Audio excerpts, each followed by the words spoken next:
Hi வணக்கம். உங்கள் ஆனந்த கண்மணி ஆனந்த நாவல் கீதம் சேனலை கேட்குறவங்க எல்லோரும் மறக்காமல் சப்ஸ்கிரைப் பண்ணிவிடுங்க. லைக் பண்ணுங்கள், கமெண்ட் பண்ணுங்கள், ஷேர் பண்ணுங்கள். வாங்க நாம் இப்போ கதை கேட்க போகலாம். சுபலதாவின் வாழ்வு தொடங்கும் இடம் நீதானே. அத்தியாயம் 33. கடவுளுக்கு அடுத்தபடியாக மனிதன் நம்புவது டாக்டர்களைத்தான். தன் வலி வேதனை தீர்க்கும் கடவுளாகத்தான் மனிதர்கள் டாக்டர்களை நினைக்கிறார்கள். சில இடங்களில் தவறான புரிதல்களால் சில விஷயங்கள் நடந்தாலும் பெரும்பாலும் இப்படித்தான் நினைக்கிறார்கள். ஏன், கடவுளே இல்லை என்று சொல்பவன் கூட டாக்டரை நம்பித்தான் தன் உயிரை ஒப்படைக்கிறான். இதை டாக்டர்களும் புரிந்து கொண்டு மனசாட்சிக்கு விரோதம் இல்லாமல் தான் தன் கையில் இருப்பது ஒரு உயிர், அதை ஆதாரமாக வச்சு பல உயிர்கள் இருக்கின்றன என்ற எண்ணம் வேண்டும். இங்கே நடந்திருப்பது ஒரு திருட்டு, ஆர்கன் திருட்டு. கூலி தொழிலாளர்களை அன்றாடங்காய்ச்சியாக ஒதுங்க வீடு கூட இல்லாமல் இருக்கும் ஏழைகளை குறிவைத்து அவர்களின் உறுப்புகளை எடுத்துக்கொள்கிறார்கள். நாட்டில் எல்லா துறைகளையும் தனியார் மயமாக்குவதால் நாட்டில் குட்டி குட்டி ராஜாக்கள் உருவாகிறார்கள். அது உங்களுக்கு தெரியாமல் இல்லை, தெரிந்தேதான் பெரும் பணத்தை கையூட்டாக வாங்கி கொண்டு விற்று விடுகிறீர்கள். பணம் படைத்த முதலாளிகள் எதற்காக அதை வாங்குகிறார்கள்? பணம் சம்பாதிக்கத்தான். அரசாங்கத்திற்கு கொடுத்த காசு, கையூட்டு கொடுத்த காசு, வேலையாட்களின் சம்பளம் எல்லாம் போக அவனுக்கு பெரும் லாபம் கிடைக்கணும். அதுதான் அவன் குறிக்கோள். அதற்காக அவர்கள் முதலில் பலியாக்குவது மக்களின் ஆரோக்கியத்தை தான். எல்லா காலகட்டத்திலும் கலப்படங்கள் மக்களை நோயாளிகளாகத்தான் மாற்றுகிறது. அதற்கு மருந்து கொடுக்கிறேன் என்று மருந்து தயாரிக்கும் கம்பெனி கொடுக்கிறது. அந்த மருந்திலும் கலப்படம். எங்கோ ஒரு சில நல்ல மனிதர்கள் இருப்பதால் தான் ஓரளவு இந்த மாதிரி விஷயங்கள் வெளியே வருகிறது. சிவச்சந்திரன் டாக்டர் மட்டுமல்ல, கைதேர்ந்த கிரிமினல். சென்னையில் அவர் கட்டுப்பாட்டில் இருக்கும் மருத்துவமனையில் ஏதாவது செய்தால் மாட்டிக்கொள்வோம். மேலும் சென்னை பெருநகரம். இங்கே வந்து போகும் மனிதர்கள் எல்லோரும் பெரும் கோடீஸ்வரர்கள். எனவே அவர் அங்கே எந்த தப்பும் செய்யலை. அதற்கு மாறாக அவர் கைகோர்த்து கொண்டது மருத்துவக் கல்லூரியை கொண்ட ஒரு மருத்துவமனை இருந்து செயல்பட்டால்தான் மருத்துவக் கல்லூரிக்கு அனுமதி கிடைக்கும். அப்படி ஆரம்பித்த அந்த மருத்துவமனையும் அந்த மருத்துவக் கல்லூரியையும் சிவச்சந்திரன் பார்ட்னர். திருச்சி மாவட்டத்தில் அந்த மருத்துவக் கல்லூரி இருக்கு. வெளியே யாருக்கும் சிவச்சந்திரன் அதில் பார்ட்னர் என்று தெரியாது. அந்த மருத்துவமனை ஒரு எம்எல்ஏ உடையது. கவுன்சிலர், எம்எல்ஏ எல்லாரும் சேர்ந்து அன்றாடங்காய்ச்சி கிட்ட சிறுநகத்திற்கு 1 லட்சம் 2 லட்சம் கொடுத்துவிட்டு அதை எடுத்து வெளிநாட்டிற்கு விற்கிறார்கள். இதில் சிவச்சந்திரனுக்கு பங்கு உண்டு. அந்த மருத்துவக் கல்லூரியில் அவருக்கு பங்கு இருப்பது அவருடைய குடும்பத்துக்கே தெரியாது. ஆனால் எப்படியோ ஷர்மிளா கையில் அந்த டாக்குமெண்ட் சர்டிஃபிகேட் காப்பி மாட்டிக்கொண்டது. அவள் அப்பாவுடைய லேப்டாப்பில் இருந்து எடுத்து விட்டாள். அந்த மருத்துவக் கல்லூரி, மருத்துவமனை இவற்றில் பங்கு இருப்பது நல்லது தானே. இதை ஏன் வீட்டாரிடம் மறைக்க வேண்டும் என்ற சந்தேகம் ஷர்மிளாவிற்கு. இதை எட்வின் கிட்ட கூறிய போதுதான் அவனுக்கு இதில் ஏதோ விஷயம் இருக்கு என்று தோன்றியது. அவன் வெளிநாட்டுக்காரன், தமிழ்நாட்டில் போய் எதையும் ஆராய்ந்து கண்டுபிடிக்க முடியாது என்று ஒரு பிரைவேட் டிடெக்டிவ் கிட்ட ஒப்படைத்தான். எட்வினின் நண்பன் ஒரு டிடெக்டிவ். எனவே அவன் மூலம் ஏற்பாடு செய்தான். ஷர்மிளா தான் அதற்கான பணத்தை கொடுத்தாள். அந்த டிடெக்டிவ் கண்டுபிடித்தது தான் இது. அந்த மருத்துவமனை சின்னதுதான். அங்கே போகும் மக்கள் அன்றாடங்காய்ச்சிகள், சாதாரண மக்கள். பிரபலமான மருத்துவமனை கிடையாது. ஆனால் அங்கே நடக்கும் வியாபாரம், அதுவும் வெளிநாட்டு ஒப்பந்த வியாபாரம், பல கோடிகளில் நடக்கிறது. உண்மையில் அந்த கல்லூரியிலேயோ மருத்துவமனையிலேயோ பெரிதாக எந்த வருமானமும் இல்லை. உள்ளே நடப்பது மோசமான திருட்டு. இதை அங்கே வேலை செய்த ஆசிரியர் மூலம்தான் விசாரித்து அறிக்கை மட்டும்தான் கொடுத்திருக்கிறார்கள்.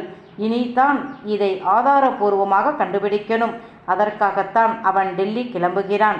மறுநாள் காலையில் எழுந்து கிளம்பிய சக்திவேல், நான் டெல்லிக்கு கிளம்புறேன், நீ பத்திரமா இரு, வீட்டில் போர் அடிக்குதுன்னா சுனில் வீட்டுக்கு போ என்றவன் கிளம்பி விட்டான். பூமதிக்கு ஐயோ என்று இருந்தது. திரும்பவும் இந்த 4 சுபத்துக்குள்ள அடையணுமா என்ன என்று தோன்றியது.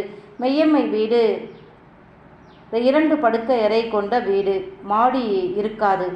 அவர்கள் வீடு அடுத்த காம்ப்ளெக்ஸில் 3-4 பெரிய கட்டடங்கள் இருக்கும். அவற்றிற்கு தனித்தனியாக ஸ்விம்மிங் பூல், பார்க் எல்லாம் இருக்கும். ஆனால் கடைகள், கோவில் மட்டும் பொது. அங்கே ஒரு பிள்ளையார் கோவில் ஒரு நடு மையத்தில் இருக்கும். மற்றபடி அந்தந்த வீட்டின் விலைக்கு ஏற்ற மாதிரி தனித்தனி பில்டிங். காலையில் டிஃபன் சாப்பிட்டுவிட்டு இரவு வரமாட்டேன் என்று கிளம்பி விட்டான் சக்திவேல். இனி மதியம் சமையல் செய்ய அவளுக்கு விருப்பமில்லை. காலையில் செய்த டிஃபன் மீதி இருந்தது. மதியம் சாப்பிடலாம் என்று வைத்துவிட்டு வீட்டை சுத்தப்படுத்தி குளித்துவிட்டு மெய்யம்மை வீட்டிற்கு கிளம்பி சென்றாள். அங்கே வர்ஷா பாப்பா அழுது கொண்டு இருக்க ஒரு வயதான அம்மாதான் இப்போது அவளை பார்த்து கொள்கிறார். பூமதியை கண்டதும் தாவி கொண்டு வந்தாள். அவளை அணைத்து சமாதானப்படுத்தி சாப்பாடு கொடுத்து தூங்க வைத்துவிட்டு அவள் தன் வீட்டிற்கு சென்றாள். குழந்தையை நான் வச்சுக்கும் போது நீங்கள் வீட்டு வேலையை பாருங்க என்று பூமதி சொல்ல அந்த அம்மாவும் பார்த்தார். சமையலுக்கு ஆள் சரியா கிடைக்கலை. எனவே மெய்யுதான் சமையல். குழந்தையை பார்த்து கொள்ள இந்த அம்மா பாவம் என்னதான் குழந்தையை விட்டுட்டு வேலைக்கு போனாலும் நேரம் கிடைக்கும் போதெல்லாம் ஃபோன் பண்ணி குழந்தையை பற்றி விசாரித்து கொண்டுதான் இருந்தாள்.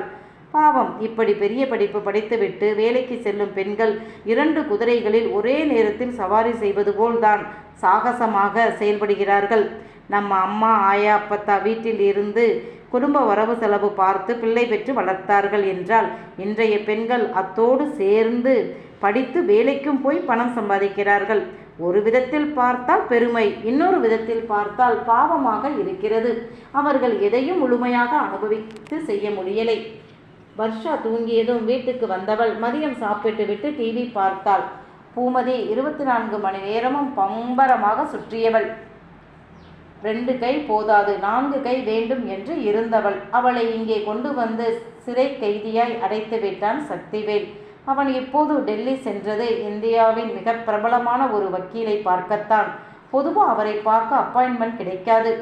மாத கணக்கில் காத்து கிடக்கணும். ஆனால் அவனுக்கு உடனே அனுமதி கிடைத்தது. காரணம், அவனுடைய பேஷண்ட் 1 வருடத்திற்கு முன்பு கனடாவில் இதய அறுவை சிகிச்சை செய்து கொண்டவர் இந்த டாக்டர். அவன்தான் செய்தான். டாக்டர் ஒரு இந்தியர் என்றதும் ரொம்ப சந்தோஷம். 10 நிமிடங்கள் தன் ஊர் பற்றி சொன்னான். இந்தியா வரும்போது சொல்லுங்க, வந்து பார்க்கிறேன் என்ற வக்கீல் தன்னுடைய தனிப்பட்ட ஃபோன் நம்பரை கொடுத்துவிட்டு போனார். வக்கீலுக்கும் நமக்கும் என்ன சம்பந்தம் என்று அன்று அவன் அதை பெரிதாக நினைக்கலை. ஆனால் இப்ப ஷர்மிளா கொடுத்துவிட்டு போன காரியத்துக்கு வக்கீல் வேண்டும். போலீசாரிடம் போனால் கதை நடக்காது. கோர்ட்டு மூலம் உத்தரவு வாங்கித்தான் செய்யணும் என்றுதான் அவரிடம் அனுமதி வாங்கி கொண்டு டெல்லிக்கு வந்தார். அடேங்கப்பா, எவ்வளவு பெரிய அரண்மனை! இவர் இவ்வளவு பெரிய வக்கீலா? எனக்கு தெரியலையே என்றவன் கேட்டில் நின்றவரிடம் விசிட்டிங் கார்டு கொடுக்க வாங்கிய வாட்ச்மேன் வீட்டிற்குள் ஃபோன் பண்ணி பேசிய பின் போகலாம் என்றான் ஹிந்தியில். அவன் உள்ளே போக அவரே நேராக வந்து வரவேற்றார். அவர் மனைவி மகனும் வரவேற்றார்கள். அவர்களுக்கு சக்திவேலை தெரியுமே, ஹாஸ்பிட்டலில் பார்த்திருக்கிறார்களே. வாங்க டாக்டர் வாங்க என்று வரவேற்றார்கள். உபசரிப்பிற்கு பின் தனியாக அவருடைய அலுவலக அறைக்கு சென்ற சக்திவேல் அவரிடம் சிவச்சந்திரன் பற்றி, ஷர்மிளா பற்றி, அந்த அமைச்சர் பற்றி எல்லாம் சொன்னவன் ஷர்மிளா அமெரிக்கா செல்லும் முன் என்கிட்ட கொடுத்த ஃபைல் என்று எடுத்து கொடுத்தான். அதை வாங்கி பிரித்து படித்து பார்த்தவருக்கு பல இடங்கள் புரியலை. சக்திவேல் உடன் இருந்து படித்து புரிய வைக்கவே கிட்டத்தட்ட 1 நாள் ஆகிவிட்டது. புரிந்து கொண்டவர் எப்படியெல்லாம் பணம் சம்பாதிக்கிறானுங்க என்றுதான் பார்த்தார். டாக்டர், நான் 1 நாள் கோர்ட்டிற்கு போக 20 லட்சம் வாங்குவேன். என்னோட கிளைண்ட்டு வேற லெவல் ஆட்கள் தான். நான்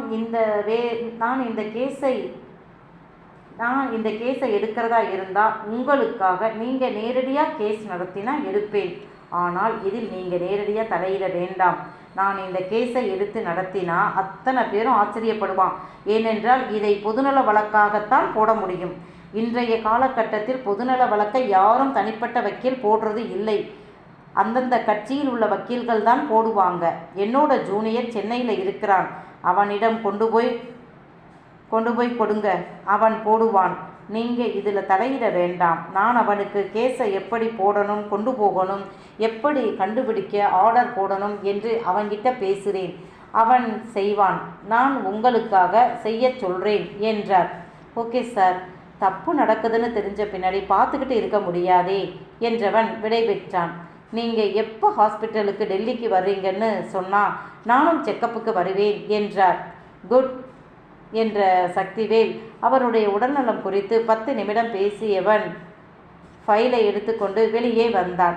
பிறகு ஹோட்டலில் தங்கிவிட்டு ஃப்ளைட் பிடித்து சென்னைக்கு வந்தான். நடு இரவில் வீட்டிற்கு வந்தவன் கதவை தட்டியும் அவள் திறக்கலை. உடனே பயந்து சிசிடிவியில் பார்த்தான்.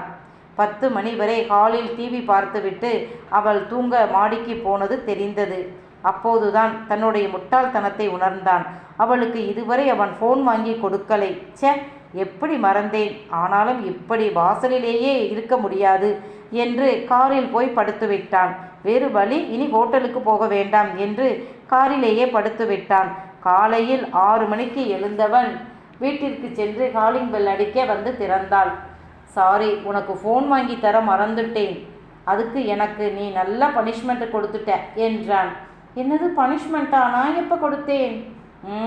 நேற்று ராத்திரி 1 மணிக்கு வந்தவன் கதவை தட்டி காலிங் பெல் அடித்து பார்த்துட்டு நீ திறக்கலைன்னதும் கார்லேயே போய் படுத்துட்டேன் என்றான். ஐயோ, பெல் அடித்தது நீங்கள் தானா? லேசாக கேட்டது, ஆனால் பயந்துக்கிட்டு திறக்கலை என்றாள். அதுவும் சரிதான், நல்லது தான். நான் இல்லாதப்ப நீ திறக்கக்கூடாது என்றான். அதன் பின் 2 மணி நேரம் தூங்கியவன் எழுந்து குளித்து உடைமாற்றி சாப்பிட்டு அந்த வக்கீலை பார்க்க போய்விட்டான்.